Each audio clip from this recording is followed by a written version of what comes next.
Good afternoon, everyone. Vladimir, let me start by paying tribute to you and to the Ukrainian people. You are fighting not just for Ukraine, but for the freedom and security that is cherished by the British people and by all Europeans every single day.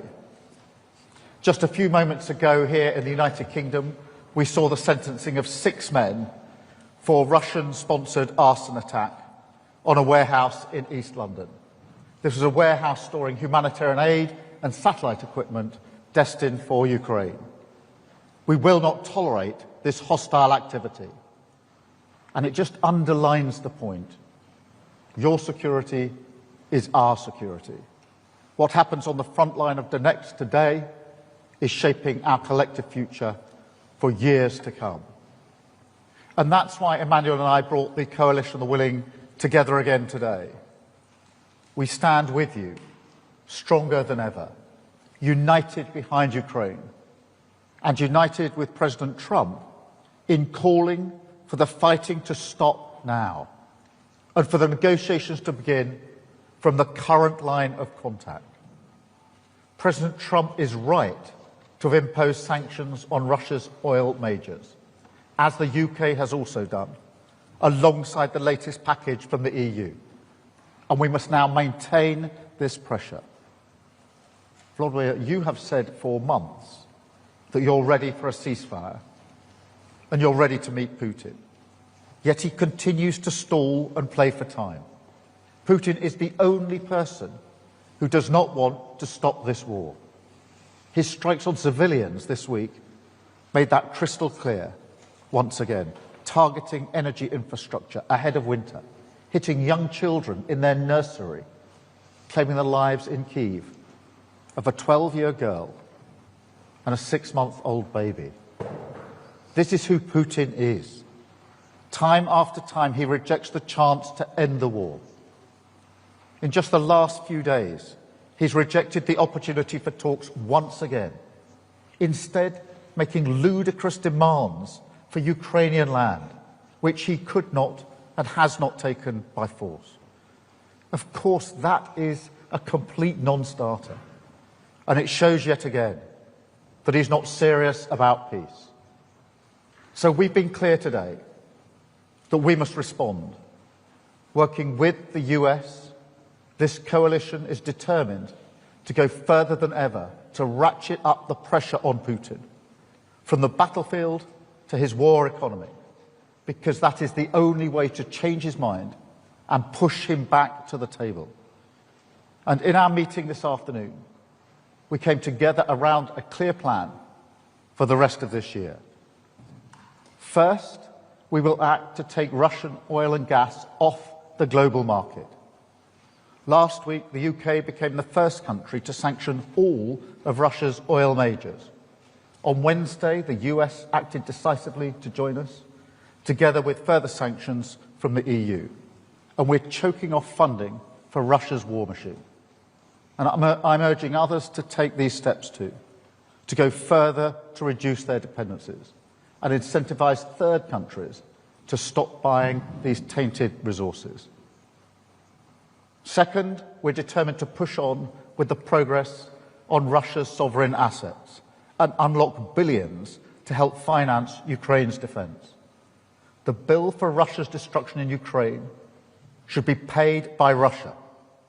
So we want to move ahead at speed with the work needed to deliver reparation loans and get the funds flowing to Ukraine. Third, we are strengthening Ukraine's air defence to protect its civilians and its energy infrastructure. I announced today that we're accelerating our UK programme to provide Ukraine with more than 5,000 lightweight multi-role missiles. This programme has created hundreds of brilliant jobs in Belfast, and they're working now to deliver an additional 140 missiles ahead of schedule to bolster Ukraine's defences through the depths of winter. Fourth, we will keep up the military pressure on Putin through the continued provision of long-range capabilities. And finally, while now is the time to prioritise pressure, we're also continuing our work on security guarantees, including the multinational force Ukraine, to uphold a just and lasting peace when that day finally comes. Because, and I say it again, Ukraine's future is our future. What happens in the weeks and months ahead is pivotal for the security of the United Kingdom and all our allies across NATO and beyond. So we are determined to act now, to dial up the pressure on Putin and finally bring him to the negotiating table in good faith. Thank you. Now let me hand over to my friend Vladimir. Thank you so much, Karen. Ladies and gentlemen, dear friends, Keir, Mette, Dick, Mark, and everyone here, thanks you for today's meeting, today's coalition. These are two important days for us, very important. Today, the meeting of the Coalition of the Willing in London, and the day before there was an EU leaders meeting in Brussels. I thank you guys for all the support and your readiness to keep helping.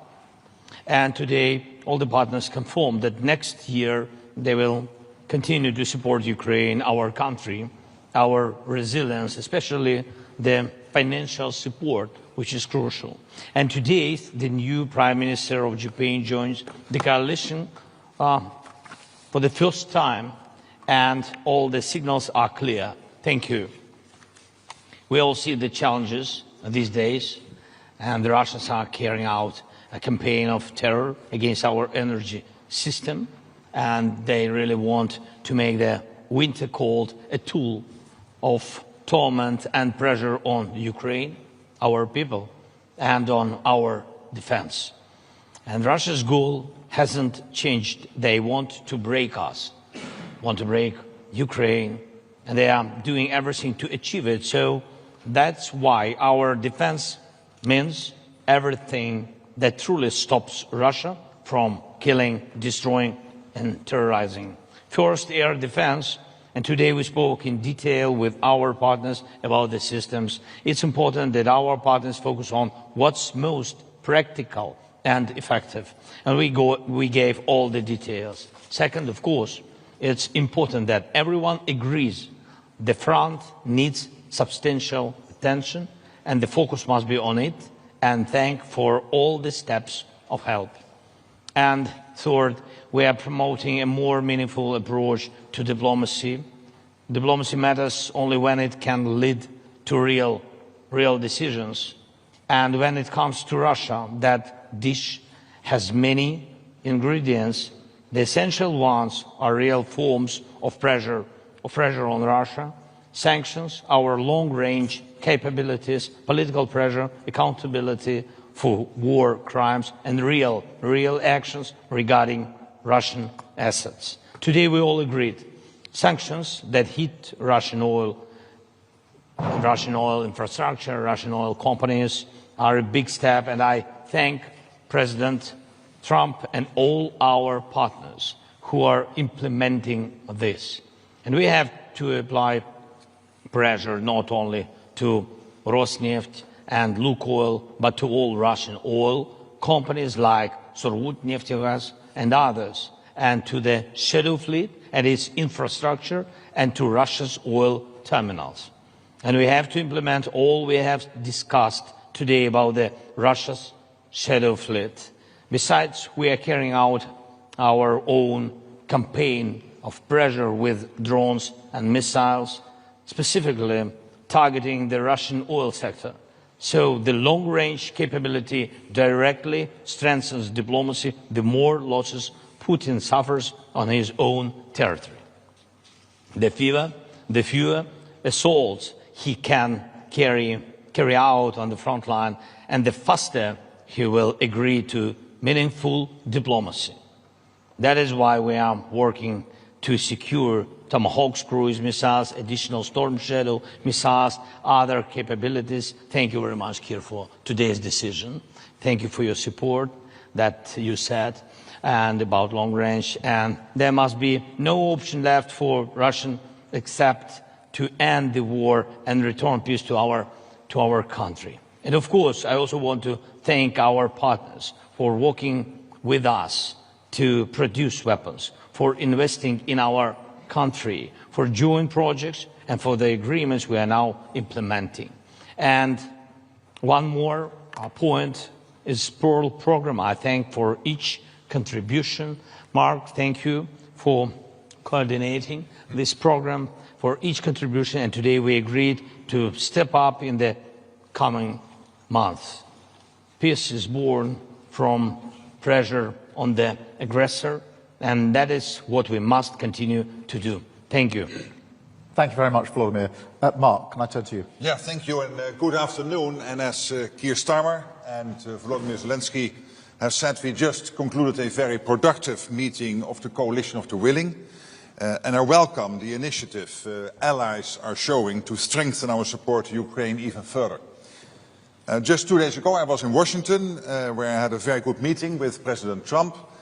The sanctions that the US has placed against Russia's largest oil companies will starve them of revenue and significantly increase the pressure on Putin to come to the negotiating table. And they show once again that President Trump is absolutely committed to end this war and bring a lasting peace to Ukraine. I'm glad that I was able here today to join allies and partners to discuss how we support these peace efforts and how we can increase the pressure on Russia to get there. In Ukraine, Putin is gaining little ground on the battlefield. And where there are marginal gains, they are coming at a huge price. Hundreds of thousands of Russians are dying for Putin's deluded aggression. Ukraine continues defending itself bravely, and our support to them is working. The truth is that Putin is running out of money, troops and ideas. President Trump said it very well. They should stop where they are now. And now is the right time to increase the pressure on Russia, so we can finally get a fair and a just peace for Ukraine. I therefore welcome the recent announcements by European allies and Canada of additional military aid to Ukraine. The developments on the battlefield show that our support to Ukraine is working, and we need to keep it up. We need to pair this support with sanctions and economic pressure, and the EU's 19 seconds package against Russia is another good step in this direction. On both sides of the Atlantic, we want this war to end. And the good discussions this week in Washington, yesterday in the European Council and now in London indicate we are moving in the right direction. Thank you so much. Mark, thank you so much. Mette, can I come to you? First of all, thank you, Keir, for hosting us today, and thank you, Volodymyr, for joining us yesterday in Brussels in a meeting with the European Council, and today in the Coalition of the Willing. It was Putin that called President Trump some days ago because he was scared that Ukraine would get the upper hand. Yet he rejected Trump's proposal for a ceasefire along the current front lines, a suggestion that we support, and same goes for you in Ukraine. But Putin doesn't want to stop the killings. There is no indication that Russia and Putin wants peace, not even a ceasefire. And Russia continues its hybrid war against NATO and the West. Today, the Coalition of the Willing, we have agreed to increase the pressure on Russia, agreed that we must find long-term financing of Ukraine's ability to keep fighting, boost Ukraine's defense industry with European financing, finance much-needed US weapons, and to put more pressure on Putin's weak economy with new sanctions. I think this week we have taken significant steps with EU's new sanctions package, targeting Russian energy sector, the shadow fleet, and much more. United States have now sanctioned, as we already have heard, Russia's 2 largest oil companies. And already last week, the UK, announced sanctions targeting those companies as well. I think Putin's strategy has been to wait for us to stop, at some point to give up. But of course this will never happen. So once again, we have today agreed to be united in our efforts and our promise to to you, dear Volodymyr, and to Ukraine and to all Europeans is that we are willing to continue, of course. Thank you so much. And then to you, Dick, please. Thank you, Keir, and thank you for hosting the Coalition of the Willing today. And Volodymyr, thank you for being here as yesterday in the European Council. And both meetings had the same purpose, peace. And in doing so and making sure that that will happen, we need to keep Ukraine in the fight, as everyone more or less stated today in different words. We need to maximize support to Ukraine. And Ukrainian needs have to be leading in that. What we see is that Russia is the only party rejecting a ceasefire, circumventing all diplomatic initiatives and continuing to attack Ukraine. The only way to persuade Putin to engage in serious talks is to increase economic pressure on Russia and our support for Ukraine. This week, important measures were taken in the EU and the US, and coordination for further steps we could take is necessary. First of all, on sanctions. It would be good if the EU were to copy the US-UK sanctions against Lukoil and Rosneft. We must also do more to dismantle the shadow fleet systems, and the Netherlands will take its part when it comes to the North Sea. This could hit Putin hard financially, as this undermines his revenues on global oil markets. Second is support. It's crucial that all countries contribute. Only then can we maintain a high level of support and keep Ukraine afloat militarily and economically. We must increase military support bilaterally as well as by ordering armed packages from the US, and a couple of the speakers already mentioned the Pearl package. And we must make sure we step up our energy assistance to help Ukraine and the Ukrainians through the winter. We are very concerned with Russia's ongoing attacks on Ukraine's energy infrastructure before the start of the winter, especially on its domestic gas production. Costs for recovery are high and the need for gas imports have increased. The Netherlands, therefore, will increase financial and material support on energy, and we urge all our partners to consider increasing their contributions as well. We can put more pressure on Putin to end this war if we work even more closely together and widen our impact on Russia. And at the same time, this is the way to create the best possible conditions on which Ukraine is able to negotiate. Thank you. Thank you so much, Dick. Thank you, colleagues. We're now going to attempt a Q&A, a five-way Q&A, where we will each ask, be asked a question. I'm going to start with Beth, please, from Sky. Thank you. Prime Minister Beth Rigby from Sky News. This is a question to both Prime Minister Starmer and President Zelensky, if I may. You are the coalition of the willing, but you're unable to stop President Putin without US support. How disappointing is it that President Trump won't at the moment provide long-range Tomahawk missiles? And is the President right when he says you'll hopefully be able to get the war over without them? Can you? And PM Starmer, if I may, this domestic question. Overnight you suffered a disastrous election loss in Caerphilly, a seat that's been a Labour-held seat for over a century. Was it a gut punch for you? And if you can't turn this around in the Senate elections next May, will you have to go? Thank you very much. Thank you, Beth. Let me start with the question of Ukraine, because it is really important that we address the support that we're all able to put in, particularly as we go into the winter. And here we have the coalition of the willing. Today you had the EU yesterday, but we are all working with President Trump, and therefore we're all working as one wider coalition here in relation to the support we need to put in for Ukraine. On missiles, we've put in more missiles from the UK in recent days and weeks, and pushing the case for long range. It is really important that we do have long range, and those discussions are ongoing. And of course the protection of energy, because Putin is attacking the energy in Ukraine, and that needs protection. We've had discussion today about how we can stop those attacks and how we can better protect those energy supplies.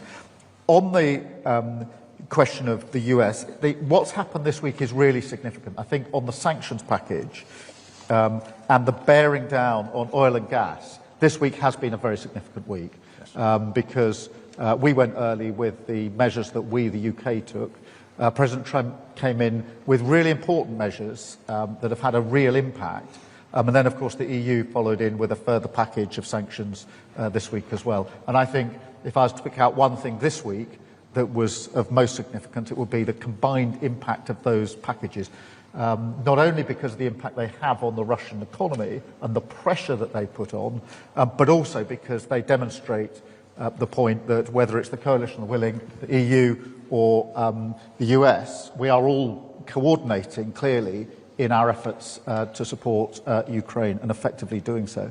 The other thing I would point to is the progress made on Russian assets. Yesterday the EU took a very important step forward. And there was absolute clarity in this afternoon's meeting that we need to see that progress come to fruition within a short timetable because that would be a really material further support that we can put in for Ukraine. So when we said that the ambition really this week, if you like, is to take Russian oil and gas off the global market, we've taken a significant step forward.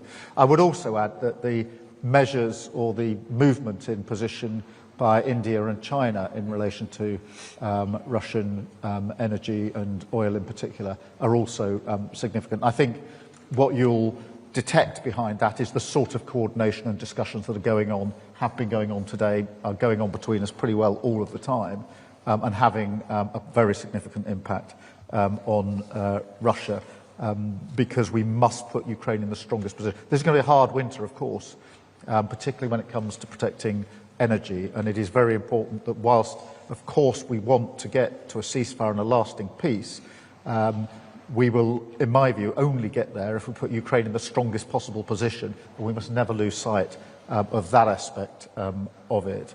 And I'm really pleased to see the coalition of the willing so determined and united on this. Of course, to some extent, the coalition was set up to answer the question, what about security guarantees? But to see this wider coalition now working in a coordinated way, I think it really reinforces why the coalition of the willing is so important. In relation to the by-election, look, I'm deeply disappointed by the results. I'm not going to suggest otherwise.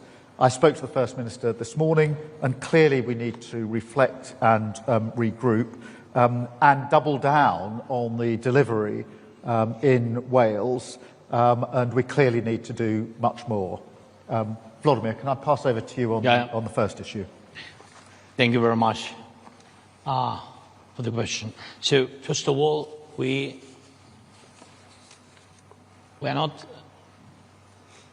finding and we are not searching the way how to stop Putin and how to finish this war without the United States. So our plan is to make strong steps together.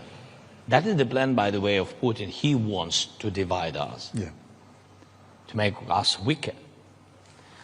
And that's why I think that we have to do everything together. First, of course, pressure on Putin, but really practically. First, sanctions, and you see the 19th package, and oil pressure from the United States.